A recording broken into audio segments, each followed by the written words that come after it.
Бүген дуэт Илюса Хузина белән җырлыйм. Җыр атала Казаным иң гүзәле син. Бу яңа җыр, бу халык ишетмәгән җыр. Минемчә бу яңалык эстрадно-джазовый стильдә мин беренче тапкыр башкарам. Бу әлбәттә бик кыен да, бик ничек әйтергә, бик рәхәт тә аны җырларга.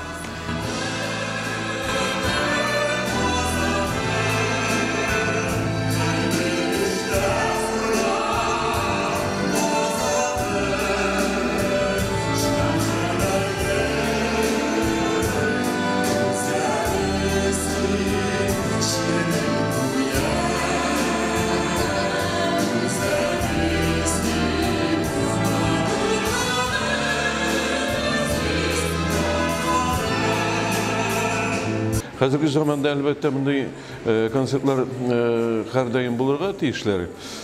Mana oңышлы рәвештә филармония алып бара бу эшне, зур эш ул әлбәттә. Мин инде моның бу мәсьәләгә яңгыраш ничек кеше кабул итә, ничек халык кабул итә, бу чорда, безнең чорда бу мондый аранжировкалар күңелгә сеңәме, керәме, кирәкме ул безгә. Без күнеккән Рөстәм Яхинның музыкасын икенче төрлерәк тыңларга.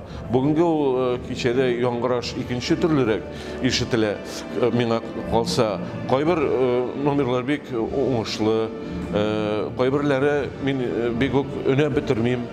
Чөнки кайвакытта тыныч кына җырлый торган җырларда ниндидер гауга купкан шикелле, ниндидер олай әйтергә ярамый, нишләпсең ул кычкырасың әле ул, син кайда идең, кайларда йөрдең, нишләп мин сине күрмәдем икән. Шулай гына җырлыйсың, аннан соң ачуланып җырлый башлый җегет, әйбәт, нигәдер ачу килгән шикелле, әйбәт, аннан соң тыныч кына җырлыйм. Ул урыс әйтмешли, миңа правда кебек миңа.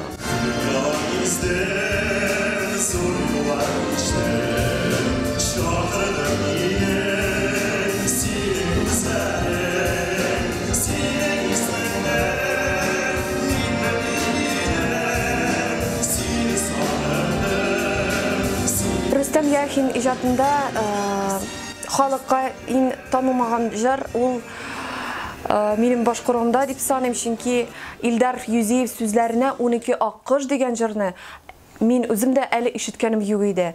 Ул җәлилчеләребезгә, сугыштан кайтмаган егетләребезгә багышланган бик халкыбызның истәлеккә калга торган җыр минемчә. Һәм әлбәттә андый җырлар халык белергә тиеш.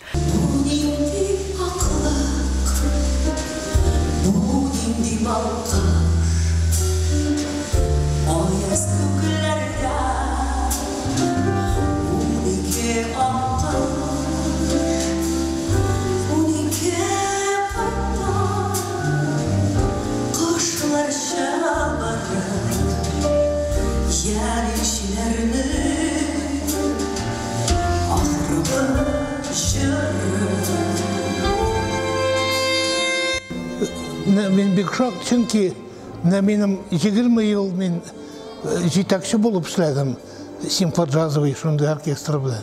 Аннан мен киткәч оркестр таралды. Вот хәзер Аллага шөкер, менә шул жанр тагын кайтты. Ничек әйтим инде? Бик әз генә шул югарырак уровеньда. Мин гомер буе татар музыкасы белән, джаз белән бик тирән шулай катнашам. Бер яктан мин джазовый музыкант, икенче яктан мин татар. Чөнки шун татар музыканты дип үземне саныйдырым. И хәзер бу концерт кайсы яктан миңа бераз килешмәде дә, джаз бик күп булып. Яхин исән булса, ул әйтер, минем музыка түгел бу дип. Әмма бүген бит икенче көн. И һаман шул теге уровеньда кайтарып тапталырга булмый, кирәкми дә ул. И шуңа көрә бүгін концерт ол как раз шул яңа уровеньне күрсәтте.